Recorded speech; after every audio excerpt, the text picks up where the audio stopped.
तो लीजिए सुनिए शरत चंद्र चट्टोपाध्याय का उपन्यास कमला का द्वितीय अध्याय। इसके पहले के अध्याय का लिंक आपको हमारी प्लेलिस्ट से मिल जाएगा जो आई बटन में है। योगेंद्र मित्र उस गांव के जमींदार थे। इस जमाने की शिक्षा पाकर भी वह इस नई शिक्षा पर बहुत नाराज थे।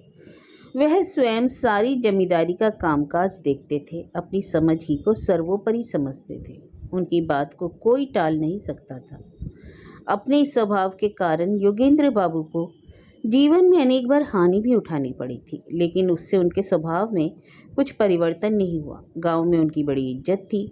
गांव के लोग उनको बहुत मानते थे, उनसे दबते थे। और संक्षेप में इतना ही कहना काफ़ी होगा कि उनके डर से बाघ और गऊ एक घाट में पानी पीते थे। लड़कपन में पिता की मौजूदगी में योगेंद्र बाबू कलकत्ते रहकर पढ़ते लिखते थे। एकाएक किसी कारण पढ़ना लिखना छोड़कर वह गांव को चले आए और बाप को जता दिया कि अब वह पढ़ेंगे लिखेंगे नहीं, अपनी जमींदारी को देखेंगे।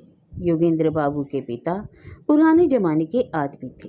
लड़के की ऐसी मति गति देखकर वह नाराज नहीं हुए, बल्कि विशेष संतुष्ट होकर उन्होंने पुत्र को उसी दम जमींदारी का काम देखने भालने में लगा दिया। तभी से योगेंद्र बाबू अपनी जमींदारी आप चलाते आ रहे हैं। पिता के ना रहने पर उन्होंने अपनी जायदाद को पहले की अपेक्षा बढ़ाया ही है, घटाया नहीं।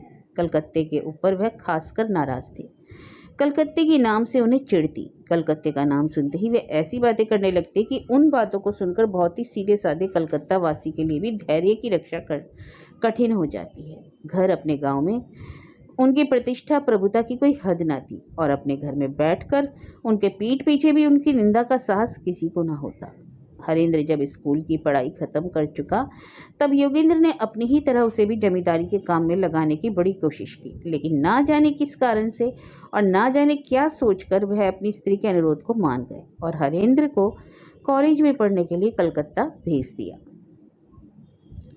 हरेंद्र की इच्छा थी कि वह कलकत्ते जाकर कॉलेज में पढ़े, परंतु परीक्षा का फल प्रकाशित होने पर पिता ने कहा, अब तुम जमींदारी का कामकाज सीखना शुरू करो। पिता के मुंह पर उनकी इच्छा के विरुद्ध कुछ कहने का साहस हरेंद्र को क्या, घर के किसी को भी ना था। फिर भी एक बार उसने माँ के मुख से अपनी मन की इच्छा पिता को जता दी। योगेंद्र का मिजाज क्यों इतना अच्छा था यह उनकी स्त्री भी ना समझ सकी। उन्होंने एक तरह से निराश होकर ही यह अनुरोध स्वामी से किया था, लड़के को कलकत्ता पढ़ने के लिए भेजने की सिफारिश की, किंतु अर्जी पेश होते ही वह मंजूर भी हो गई। यह देखकर योगेंद्र बाबू की स्त्री को कुछ कम आश्चर्य नहीं हुआ। उनके मातृ हृदय में जैसे कोई भीतर से कहने लगा, उसका हरेंद्र भविष्य में निश्चय ही एक बड़ा आदमी होगा। इसी से भगवान ने दया करके उनके स्वामी को ऐसी सुबुद्धि दे दी। कमला के गायब होने की बात गांव के भले आदमियों में, यहाँ तक कि किसानों मजदूरों तक में फैल जाने पर भी गांव के जमींदार योगेंद्र मित्र से वह बिल्कुल ही छिपी रही। योगेंद्र बाबू बड़े ही कड़े मिजाज के आदमी थे। उनकी प्रखर और सतर्क दृष्टि से साधारण बात भी नहीं छिपी रह सकती थी, किंतु यह खबर ना जाने किस तरह उनके कानों को लांघकर एकदम अंतःपुर में जा पहुंची। जमींदार के घर की गृहिणी होने पर भी योगेंद्र की स्त्री उमा सुंदरी का अपना कोई व्यक्तित्व न था। योगेंद्र के कड़े मिजाज शासन की आबहवा में रहकर उस घर में किसी का व्यक्तित्व स्वतंत्र रूप से सिर उठाने का अवकाश ही नहीं पाता था। जैसे किसी वृक्ष की छांव में छोटे वृक्ष नहीं हो पाते, वह घर के भीतर और बाहर के ऐसे मालिक थे। वहाँ उमा सुंदरी के समान सीधी स्त्री के लिए खुद सोच समझकर कोई काम करने का उपाय नहीं था।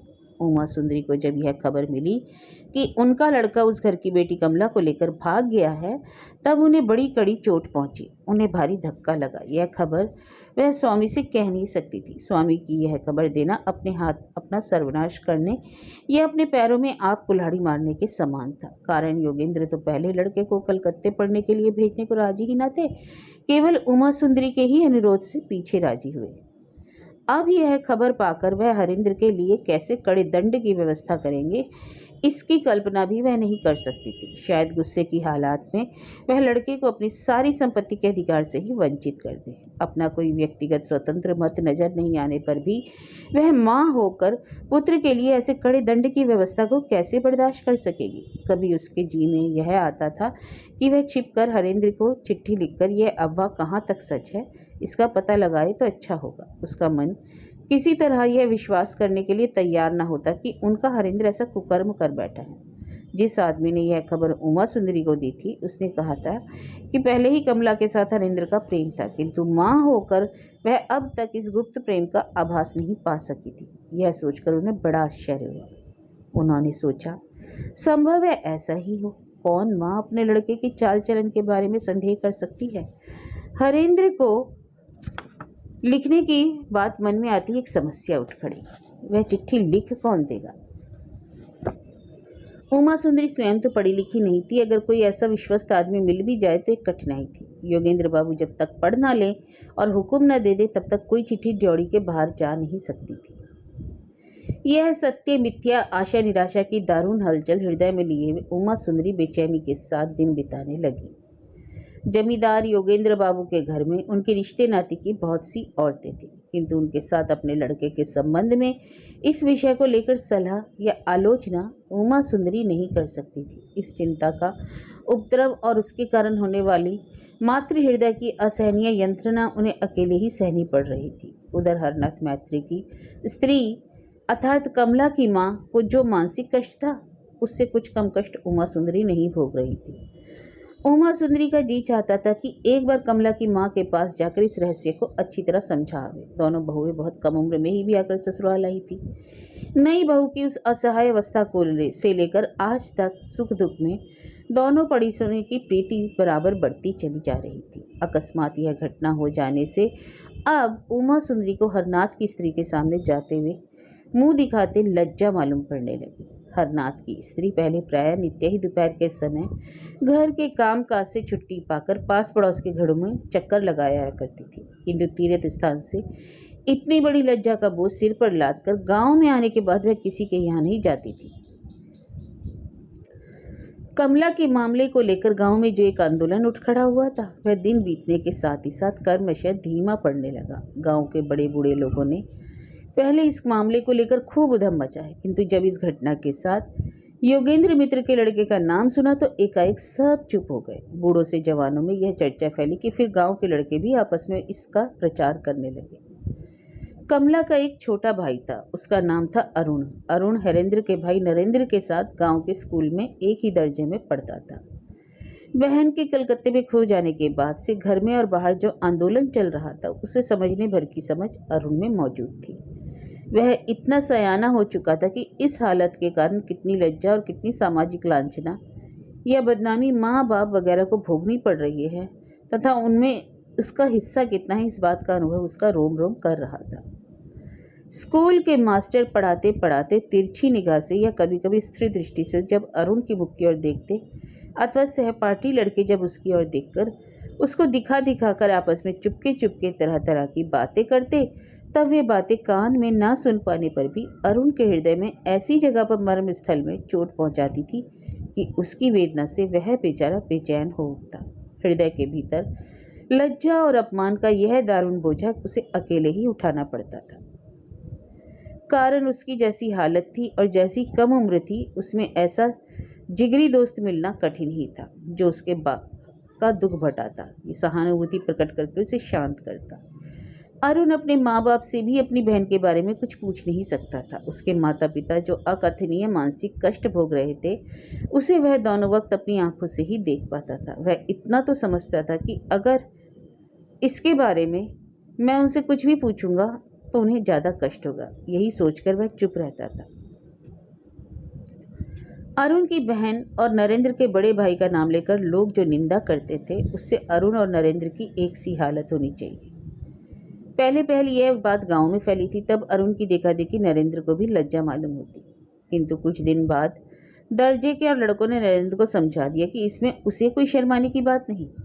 कारण जिस पक्ष में स्त्री होती है उसी पक्ष के लिए लज्जा होनी चाहिए, मर्द के लिए इसमें लज्जा की कोई बात नहीं। क्रमशः ऐसा दिन भी आया जब क्लास के लड़के नरेंद्र के दादा की बहादुरी की तारीफ करने लगे।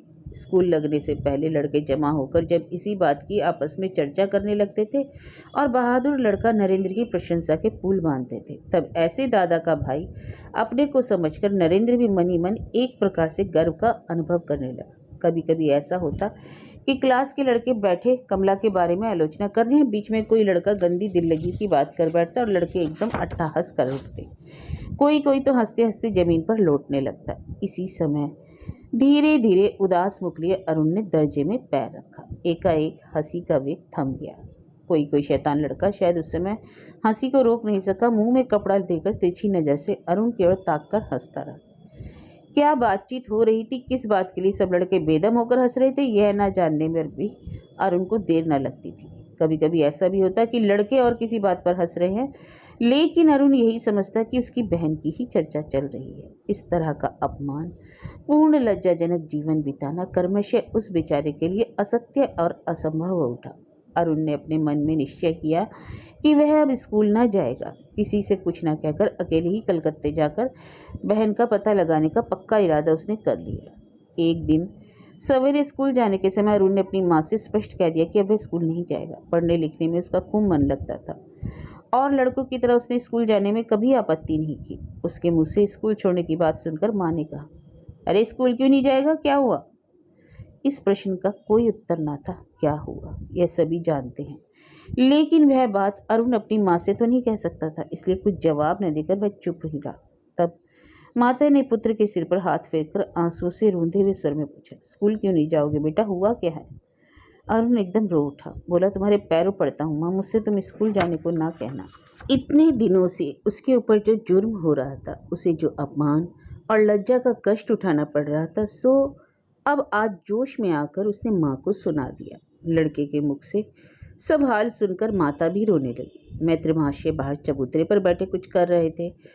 एकाएक लड़के का जोर से रोना सुनकर वह भीतर दौड़े आए। स्त्री के मुख से सब हाल सुनकर सन्नाटे में आ गए। उसके बाद धीरे धीरे घर से बाहर निकलकर चल दिए। योगेंद्र मित्र वैसे ही आकर अपने दफ्तर में बैठे थे। फर्श के ऊपर एक ऊंची जगह पर तकिए के सहारे बैठे हुए तंबाकू पी रहे थे। सामने ही कुछ दूर पर फर्शी हुक्का रखा था।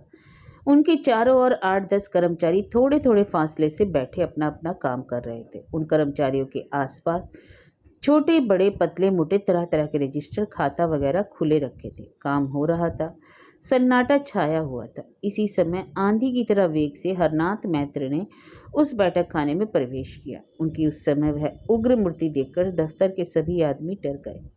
दाहिने हाथ में जनेऊ लपेटे हरनाथ ने दूर से ही चिल्लाकर योगेंद्र बाबू से कहा, योगेंद्र बाबू, इसका कुछ प्रतिकार कीजिए। आप गांव के जमींदार हैं, हम सबके रक्षक। मैंने क्या अपराध किया है जो मेरे साथ अविचार हो रहा है? मुझ पर ऐसा अत्याचार किया जा रहा है, भैया मैं जानना चाहता हूँ। हरनाथ की बातचीत का ढंग और उग्र मूर्ति देखकर दफ्तर के सभी कर्मचारी उनके आने का कारण समझ गए। नहीं समझे केवल योगेंद्र बाबू। उन्होंने समझा शायद जमीन जायदाद के लिए किसी के साथ ब्राह्मण का झगड़ा हुआ है। योगेंद्र बाबू ने हरनाथ से कहा, आइए बैठ जाइए, इतने उत्तेजित क्यों हो रहे हैं? क्या बात है, खुलासा करके कहिए। हरनाथ की आंखों से उस समय जैसे आग बरस रही थी। उन्होंने चिल्लाकर कहा, खुलासा करके कहना होगा, क्या हुआ है? यह गांव का कौन आदमी नहीं जानता?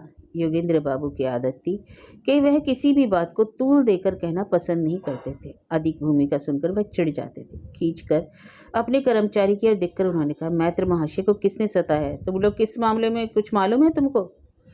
शशि मुखर्जी भी वहाँ मौजूद था। वह मालिक के सामने कभी नहीं बैठता था। वह एक कोने में ऐसी जगह बैठता था जहाँ योगेंद्र बाबू की नज़र नहीं पड़ती थी। हरनाथ के इस तरह आने से उसका कलेजा धड़कने लगा। उसे जान पड़ा आज कुशल नहीं। शायद 7 पुश्त का पुराना मकान छोड़कर अब उसे इस गांव से भागना पड़ेगा। मन ही मन बारंबार देवताओं को स्मरण करता हुआ वह एकदम खाते पर झुककर अपना काम करने लगा। कर्मचारियों में से अधिकांश लोग उस समय एकदम जमीन से सिर लगाकर इस तरह खाता पत्र लिखने में लग गए जैसे उन्हें सांस लेने की भी फुर्सत नहीं। 2-1 आदमी ने योगेंद्र बाबू का प्रश्न सुनकर ऐसा मुंह बनाया जिससे जान पड़े कि बेचारे इस बारे में कुछ भी नहीं जानते। योगेंद्र बाबू और खींच गए। उन्होंने हरनाथ से कहा, महाशय कोई भी तो कुछ नहीं जानता, साफ साफ कहिए। हरनाथ ने कहा, कमला का पता नहीं है, यह तो आप जानते हैं। योगेंद्र बाबू को इसकी अब तक कुछ खबर नहीं थी। उन्होंने अवाक होकर कहा, कमला? क्यों, वह कहाँ गई? हरनाथ, कहाँ गई? आप ही के साहबजादे उसे लेकर कहीं भाग गए हैं। इसके बाद इसी सिलसिले में हरनाथ ने कमला के गायब होने का सारा इतिहास आदि से अंत तक कह सुनाया।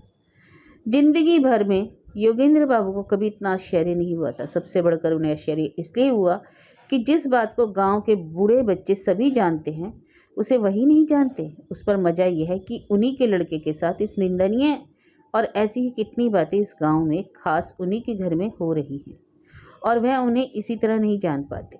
उन्होंने फर्शी का नल मुंह से हटाकर जमीन पर पटककर जोर से पुकारा, शशि बाबू। शशि बाबू उस समय कान पकड़कर अपनी बेवकूफ़ी के लिए मुंह पर थप्पड़ मार रहे थे और सत्यनारायण स्वामी से प्रार्थना कर रहे थे, भगवान अब की जान बचा लो, नगद 5 आने करके कल ही कथा सुनूंगा। मालिक के मुख से अपना नाम सुनकर उठ खड़े हुए और हाथ जोड़े बलि के बकरे के समान कांपते हुए योगेंद्र बाबू के सामने हाजिर हुए। योगेंद्र ने कहा, इस बारे में जो कुछ तुम जानते हो सब खुलासा करके कहो। कोई भी बात छिपाई तो तुमको गांव से निकालकर बाहर करूंगा। जानते हो ना, मेरा नाम योगेंद्र मित्र है। दफ्तर के सभी आदमियों ने समझा शायद आज उन सब की आंखों के आगे एक ब्रह्म हत्या होना चाहती है। सब चुपचाप शशि की इस गरुड़ के समान बनी हुई मूर्ति की ओर ताकने लगे। शाम की बैठक में सबके सामने उस दिन शशि ने गुप्त रूप से जो बातें इस संबंध में कही थी, इतने दिन बाद वे सब बातें इस समय उसे अच्छी तरह याद भी नहीं थी। उसने कांपते कांपते लड़खड़ाती हुई आवाज में कमला और हरेंद्र के संबंध में तुरंत एक नया इतिहास बनाकर कह डाला। शशि ने कहा, हरनाथ जब गांव लौट आए उसके बाद ही उसके ममेरे भाई का साला पश्चिम को जा रहा था। उसी गाड़ी में कमला और हरेंद्र एक साथ जाते देख उसने चिट्ठी लिखकर यह खबर दी। योगेंद्र बाबू एकदम आंख बबूला हो उठे। उन्होंने तख्त के ऊपर जोर से एक घुसा मारकर गरज कर कहा, उल्लू, यह बात आज तक तूने मुझसे क्यों नहीं कही?